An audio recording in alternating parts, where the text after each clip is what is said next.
पहले पढ़ते what is economics. Economics होता क्या है, ये टर्म कहाँ से आया है, किसने दिया है।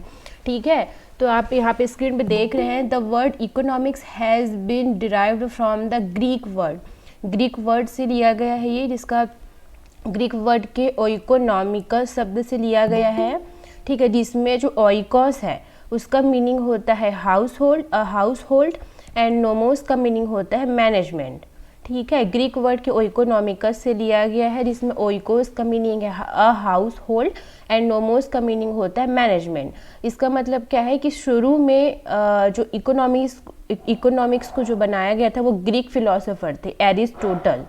ठीक है, एरिस्टोटल थे। इन्होंने अपने बुक इकोनॉमिका नाम का इन्होंने एक बुक लिखा था एरिस्टोटल ने, जिसमें उन्होंने फोकस किया था that the field of economics deals with house hold management. इनका कहना था कि जो इकोनॉमिक्स की जो फील्ड है वो हमारा क्या है, एक हाउस होल्ड मैनेजमेंट है। तो इन्होंने इकोनॉमिक्स को एक हाउस होल्ड मैनेजमेंट बताया। तो इसमें आप लोगों के लिए दो चीज़ याद रखने की ज़रूरत है। पहला तो इकोनॉमिक्स कौन से वर्ड से लिया गया, तो ग्रीक वर्ड से लिया गया। ग्रीक वर्ड के कौन से वर्ड से लिया गया, तो ओइकोनॉमिकस से लिया गया। ठीक है, ओइकोनॉमिकस में का मीनिंग क्या होता है, हाउस होल्ड मैनेजमेंट। ठीक है, और किसने दिया था, तो एरिस्टोटल ने दिया था। वो कौन थे, वो ग्रीक फिलोसोफर थे जिन्होंने अपने बुक इकोनॉमिका में ये बताया था। ठीक है, क्या बताया है उन्होंने इकोनॉमिक्स को, the field of economics deals with house hold management, कि इकोनॉमिक्स सिर्फ एक हाउस होल्ड घर की चीज़ों को ही मैनेज करता है। ठीक, देन आता है डेफिनेशन ऑफ इकोनॉमिक्स। इकोनॉमिक्स का डेफिनेशन, तो इसमें बहुत सारे जो साइंटिस्ट थे, इकोनॉमिक्स थे, उन्होंने डेफिनेशन दिया था अलग अलग टर्म्स में, अलग अलग सबकी अपनी अलग अलग नज़रिए से, अलग अलग दृष्टिकोण से इन्होंने क्या बोलते हैं डेफिनेशन दिया। तो फर्स्ट डेफिनेशन क्या होता है, वेल्थ डेफिनेशन ऑफ इकोनॉमिक्स। ठीक है, वेल्थ डेफिनेशन ऑफ इकोनॉमिक्स किसने दिया था, एडम स्मिथ ने दिया था 1776 में। Who is regarded as father of economics, मतलब फादर ऑफ इकोनॉमिक्स कौन है, एडम स्मिथ है। In this book entitled Wealth of Nation, इन्होंने वेल्थ ऑफ नेशन दिया था, इसमें उन्होंने डेफिनेशन दिया इसी बुक के अंदर में, और इनको फादर ऑफ इकोनॉमिक्स कहा जाता है। ठीक है, इनका डेफिनेशन क्या था, an inquiry into the nature and the causes of the wealth of nations sorry an inquiry into the nature and the causes of the wealth of nation. ये wealth definition of economics का definition है जो Adam Smith ने दिया था, और definition आप लोग को ऐसी ही याद करना पड़ेगा। ठीक है, फिर अगला डेफिनेशन आता है वेलफेयर डेफिनेशन ऑफ इकोनॉमिक्स। इसको दिया था welfare definition given by Alfred Marshall. Alfred Marshall ने ये डेफिनेशन दिया था। इसमें अपने डेफिनेशन में इन्होंने कहा है कि a study of mankind in the ordinary business of life, it examines that part of individual and a social action which is most closely connected with the attainment and with the use of the material requisites of well-being। ये definition किसने दिया था, Alfred Marshall. इनका कहना था कि जो man kind, ये इकोनॉमिक्स क्या है, एक मैन काइंड की स्टडी के लिए है। इसमें हम एग्जामिन कर सकते हैं किसी इंडिविजुअल को, कोई इंडिविजुअल को भी हम एग्जामिन कर सकते हैं, कोई सोशल एक्शन हो रहा है, सामाजिक कुछ चीज़ हो रहा है, उसको भी हम एग्जामिन कर सकते हैं, जो क्लोजली कनेक्टेड है with the attainment and with the use of the material requisites of wellbeing, मतलब अच्छे से हमारी जो दिनचर्या चल सके उससे ये कनेक्टेड है। ठीक है, ये डेफिनेशन का कहना था कि अच्छे से हमारी कोई भी चीज़ जो है अच्छे से चल सके, उससे ये डायरेक्टली कनेक्टेड है। इससे हम कोई भी इंडिविजुअल या कोई भी सोशल एक्शन दोनों को एग्जामिन कर सकते हैं। थर्ड डेफिनेशन आता है स्कार्सिटी डेफिनेशन ऑफ इकोनॉमिक्स। ठीक है, इसको गिवन बाय लियोनेल रॉबिन्सन ने डेफिनेशन को दिया था।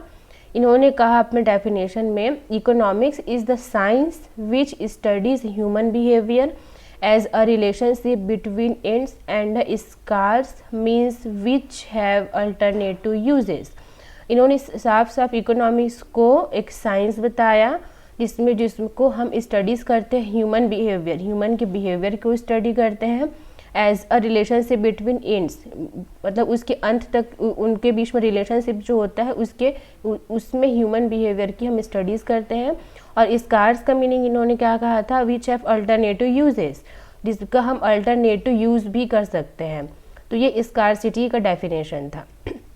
इसको किसने दिया था, लियोनेल रॉबिन्सन्स ने दिया था। ओके, फिर आता है फोर्थ, आता है फोर्थ डेफिनेशन आता है ग्रोथ डेफिनेशन ऑफ इकोनॉमिक्स का। ग्रोथ का डेफिनेशन होता है इकोनॉमिक्स का, इसको दिया था गिवन बाय किन्स ने। किन्स ने डेफिनेशन दिया था, the study of the administration of scarce resources and of the determinants of employments and income. इन्होंने किन्स ने क्या कहा कि इकोनॉमिक्स में जो है हम एडमिनिस्ट्रेशन की स्टडी करते हैं ऑफ स्कार्स रिसोर्सेज, जो भी हमारे पास रिसोर्सेज हैं उसकी स्टडी करते हैं। फिर determinants of employments and income, उससे हम किस चीज़ का निर्धारण करेंगे, एम्प्लॉयमेंट की, लोगों को कितना एम्प्लॉयमेंट मिल रहा है, कितनी नौकरी मिल रही है और उनका इनकम कैसे हो रहा है, उस चीज़ का हम निर्धारण करते हैं। किन्स की जो जितनी भी थ्योरी या जितनी भी चीज़ें आएंगी डेफिनेशंस, इसमें इन्होंने एम्प्लॉयमेंट के बारे में बात की है, तो इनके डेफिनेशन में भी एम्प्लॉयमेंट है। ठीक है, इन्होंने साफ साफ बताया कि हम स्टडी करेंगे एक एडमिनिस्ट्रेशन रिसोर्सेज का, जिससे हम निर्धारण कर सकेंगे कि कितनों को एम्प्लॉयमेंट मिल रहा है, कितनों का इनकम मिल रहा है। ये इन्होंने एक डेफिनेशन दिया था। फिर आता है स्कोप ऑफ इकोनॉमिक्स। इकोनॉमिक्स की क्या क्या स्कोप हो सकते हैं या क्या क्या स्कोप होते हैं। ठीक है, तो इसमें क्या है, स्कोप मीन्स प्रोविंस और फील्ड ऑफ स्टडी है, कि हम इसमें स्टडी करते हैं कि इससे क्या क्या क्षेत्र हो सकता है, कहाँ कहाँ तक इकोनॉमिक्स जा सकता है। In discussing the scope of economics we have to indicate whether it is a science or an art and a positive science or a normative science. मतलब हम यहाँ पे इकोनॉमिक्स को इंडिकेट कर सकते हैं कैसे, कि इसको हम एक साइंस की तरह भी इंडिकेट कर सकते हैं, एक आर्ट की तरह भी इंडिकेट कर सकते हैं, और पॉजिटिव साइंस और नॉर्मेटिव साइंस की तरह भी हम इंडिकेट कर सकते हैं।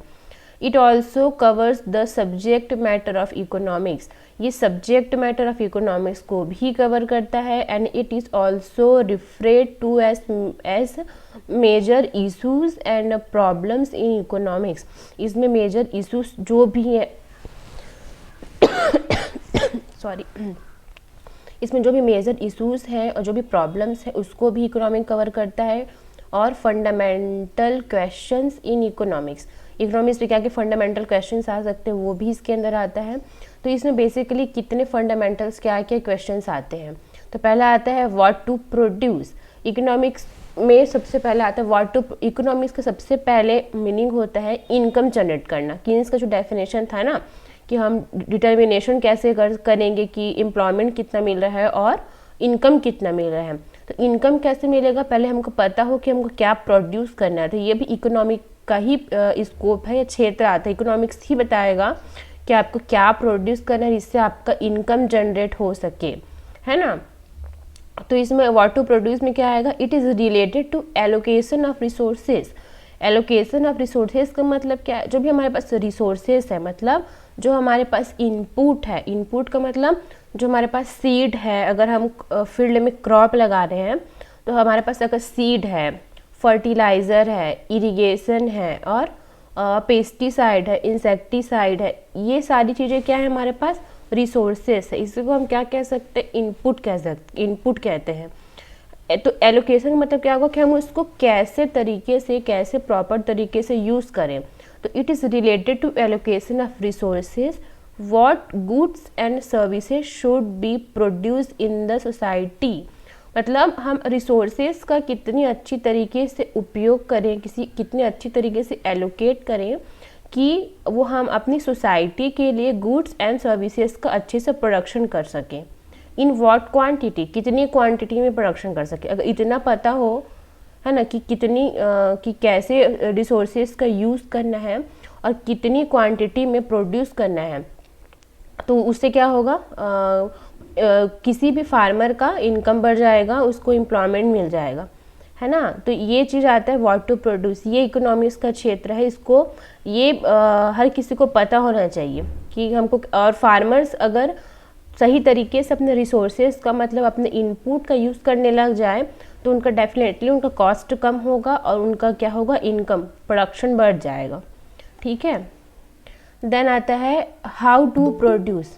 हाउ टू प्रोड्यूस में क्या होता है, it refers to how society will organise its scarce resources for maximum efficiency. How to produce, अब कैसे प्रोड्यूस करें, तो it refers to how society will organise its scarce resources for maximum efficiency. मतलब हमारी सोसाइटी या हमारा जो भी फार्मर को हम लेके चलते हैं एग्जाम्पल में, उसको हम वो कैसे ऑर्गेनाइज कर रहे हैं अपने रिसोर्सेज को, है ना, कैसे अपने रिसोर्सेज को ऑर्गेनाइज कर रहा है, किस लिए, मैक्सिमम एफिशिएंसी के साथ में। जितनी ज़्यादा आप एफिशिएंसी के साथ में अपने रिसोर्सेज को यूज़ करोगे उतना ही ज़्यादा आपका प्रोडक्शन बढ़ेगा, तो इनकम बढ़ेगा, है ना। It refers to the technology to be used in production, और किस चीज़ में रिफर्स होता है, to the technology to be used in production. मतलब ऐसे हम टेक्नोलॉजी को यूज़ करें जिससे कि क्या होगा, जो हमारे प्रोडक्शन में यूज़ आ सके, जो वेस्ट ना हो, जो हमारे प्रोडक्शन में यूज़ आ सके, ऐसे ऐसे हमको टेक्नोलॉजी का यूज़ करना चाहिए। तो हाउ टू प्रोड्यूस ये भी एक इकोनॉमिक का ही स्कोप है कि पता होना चाहिए कि हमारी सोसाइटी में लोगों को कि हम कैसे अपने रिसोर्सेज का यूज़ कर रहे हैं विथ मैक्सिमम इफ़िशियंसी के साथ में, और ऐसे टेक्नोलॉजी का हम यूज़ करें जिससे क्या होगा, प्रोडक्शन, हमारा प्रोडक्शन में यूज़ हो, हमारा प्रोडक्शन बढ़े। थर्ड आता है वूम टू प्रोड्यूस, किसके लिए प्रोड्यूस कर रहे हैं, इतनी सारी चीज़ें हम किसके प्रोड्यूस कर रहे हैं। This question relates to the distribution of goods and services produce in an economy. किसके लिए कर रहे हैं हम, जो भी डिस्ट्रीब्यूशन कर रहे हैं गुड्स का और सर्विसेज का प्रोड्यूस कर रहे हैं, किसके लिए कर रहे हैं, हमारी इकोनॉमी के लिए कर रहे हैं, ताकि हमारी इंडिविजुअल, किसी पर्सन की, किसी फैमिली की, किसी डिस्ट्रिक्ट की, किसी स्टेट की, और बड़े लेवल पे बात करें तो किसी कंट्री की क्या हो, इकोनॉमी बढ़े, है ना। विदाउट प्रोडक्शन किसी भी कंट्री की इकोनॉमी नहीं बढ़ सकती। तो इकोनॉमी बढ़े इसके लिए क्या ज़रूरी है कि हम पता होना चाहिए कि किसके लिए प्रोड्यूस करें, तो ये भी इकोनॉमिक्स का स्कोप आता है।